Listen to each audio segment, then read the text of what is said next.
DEF CON is the biggest hacker convention of the year. It's a place where thousands of hackers come to hear talks to demonstrate their newest hacks. It's actually a place that's so dangerous to be on the internet that they tell you to turn off the Wi-Fi and the Bluetooth on your phone. And they tell you not to use the ATMs too, because those could be hacked as well. This is the DEF CON ballroom. This is sort of the main room where things are happening, and it's pretty wild. I think this is car hacking village. This car is locked. Can you get me in? I'll unlock it for you. Should be good. Hacking is no longer like this fringe activity, and if you are at DEF CON, there's a good chance that you're here because you want to learn what could happen to you or your company. Anyone here first time in the SCCTF? Holy crap. I invited Chris to hack me with his team, but they're going to hack me using social engineering, which is essentially hacking without any code. They just use a phone and an internet connection. We help people with human security issues by testing vulnerabilities for like a network test, but it's for the people network. We test those vulnerabilities, see where the holes are, and then help people learn so they can patch them. Can we try some of this? Can we try some? Yeah. See if it works? Yeah, we probably could have our star visher here make some phone calls as... Let's do it. Sure. Do you want to do a sample phishing call? What's phishing? Phishing is voice solicitation, and basically what you do is you use the phone to extract information or data points that can be used in a later attack. Let's do it. Who are you going to call? Maybe I'll call your cell phone provider Okay. and see if I can get them to give me your email address. I bet they're good. I bet they have my back. But yeah, go for it. I'm going to spoof from your number, so it's going to look like it's calling from you. Okay. Hi, I'm so sorry. Can you hear me okay? My baby, I'm sorry. my husband's like, we're about to apply for a loan and we just had a baby and he's like, get this done by today. So I'm so sorry. I can't call you back. I'm trying to log into our account for uses information and I can't remember what email address we used to log the account. The baby's crying and can you help me? Awesome. In just 30 seconds, gmail.com? Jessica gets my personal email address. Now, if I needed to add our older daughter on our account so she could call in and make changes, how would I need to go about doing that? You would have to send me a secure PIN through a text message? Yeah, well, the thing is, I don't think I'll be able to receive a text message if I'm on the phone. Shh. Oh, I'm not on there either? So I thought when we got married, he added me to the account. Okay, my Jessica uses my girlfriend's name and a fake social security number 5127. to set up her own personal access to my account. Wait, I'm sorry, so there's no password on my account right now? Can I set that up? She even gets the support person to change my password. Thank you so much for your help today. So she just basically blocked me out of my own account. I'll get her fed after this. All right, thank you. Holy shit.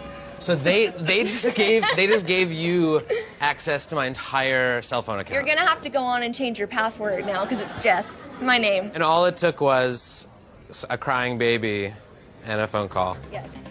I really thought that my cell phone company would protect me. I mean, like, this is the most basic stuff, and they're not doing it. And if they're not doing it, you know all these other businesses aren't doing it either.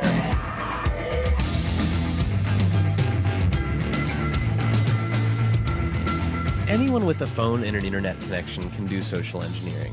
But I was curious, what can a hacker with serious coding skills do? Well, DEF CON is the world's biggest hacking convention. It's hacking everything, hacking social, hacking hardware, hacking software, hacking various systems. I asked Dan Tentler, a well-known security researcher, to turn all of his firepower on me. I did get into quite a number of things that I found. So what were the first things you did? How did you start hacking me? I quickly found your Squarespace blog and had an idea. Basically what I did was created a bogus Squarespace site and sent an email to you, a fish asking you to go to this website, run this certificate installer. And I did it, because I'm an idiot. So once you ran that, it gave me access to your computer, and I created several fake pop-ups that looked like system pop-ups that would ask you for your credentials. You didn't even have to have my passwords. No, you gave them to me. I gave them to you. Yeah. So I stole your 1Password keychain. And 1Password is where I store all my other passwords. So effectively by... And your social security number and your Amex stuff and all your stock trading and bank information. I can send email to everyone in this room as you. I am you right now if I want it to be. If my evilness is working correctly, it should actually be taking pictures of your desktop and pictures through your webcam every 2 minutes. And I have been watching you for about 2 days now. In coffee shops, at your mom's house, on a plane. Here's you editing stuff. There's you like. Oh my God! So this is literally every 2 minutes through my webcam. Yeah, through this guy. How badly could you have messed up my life? I could have made you homeless. I could have made you homeless and penniless. How? Like, How would you make me homeless? Like, I have control of your digital life in its entirety. I have all your credentials. I have all your access to all your financial information, all your work information, all your personal information. I can pay people with your bank account or your Amex account. I am you. I can fully impersonate. Like, the only thing I couldn't doctor would be like your fingerprints. This is like as bad as it gets. It's ridiculous. Yeah, it's bad. So it turns out that Dan Tentler is very good at his job. I mean, he hacked the hell out of me. He got everything. I mean, frankly, I want to take my computer and throw it into the deepest part of the ocean, and I want to become a hermit, and I want to never touch a piece of technology again, because holy shit, that was everything. That was the keys to my entire life, and he just pulled them out of his pocket. But even if I keep my passwords and my bank accounts safe, I could still be in danger from hacks, because with factories, power plants, and other major infrastructure being controlled by networked computers, the world itself is hackable. I'm going to meet Marina Krotofil. She's studying hacking chemical plants. She's thinking about what happens if hackers decide to go after infrastructure. But this is the kind of hacking that could really ruin, like, an entire country. So, let's just say, like, a nuclear power plant could have a big accident, and they think our machines just malfunctioned, our safeguards didn't work, but it's actually someone hacking. Yes, but the worst case scenario, if it will be incompetent or unskillful attacker who does not understand what he's breaking in, and that they will do something with a large or extensive collateral damage.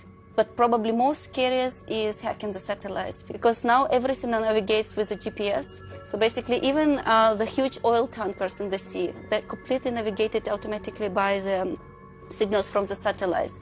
So by simply disrupting the satellite signals, you can lose the entire tanker and or the aircraft can collide. There's almost too much for me to worry about here. I'm almost just sort of numbed. People keep telling me, oh, this could get hacked, and that could get hacked, and this other thing could get hacked, and oh, chemical plants could get really hacked. And at some point, like, I've got to get out of bed in the morning. So I have to find a way to make myself feel a little bit better about all of this. So I'm meeting Morgan Marquiboire, a cybersecurity consultant and the director of security at First Look Media, for some advice on locking down my digital life. Should I be feeling helpless, or can I help myself here? Do you worry about trained martial artists beating you up in the street? Not particularly. But you're aware that they exist. You're also aware that you probably couldn't do anything about it if one of them wanted to beat you up in the street. Probably not. Right? And I mean, you can actually possibly think about the danger that hacking poses to you right now in much the same terms. But the first step is actually thinking sanely about digital security, which most people don't do. So for instance, how do we protect our physical integrity? Maybe we don't walk down the dodgy alley at night, right? People who haven't spent any time thinking about digital security don't actually know what the dodgy alleys of the internet are. Like, should I click that link? You know, maybe I shouldn't install this software. And I thought I was pretty good. Like, I thought It's tough. But chances that a skilled black hat is deciding for no reason whatsoever to attack you, I mean, is actually reasonably small. Like, it sort of begs the question, why, right? You could hire security people to, look after your online life, but you probably don't need to do that. We used to think of hackers as being sort of fringe characters, but now when so much of our lives are lived on these connected devices, they're power brokers. They can make or break us. I'm trying to log into our account. They stole your 1Password keychain. I mean, they know more about this stuff than anyone, and that's a power that is going to become increasingly valuable.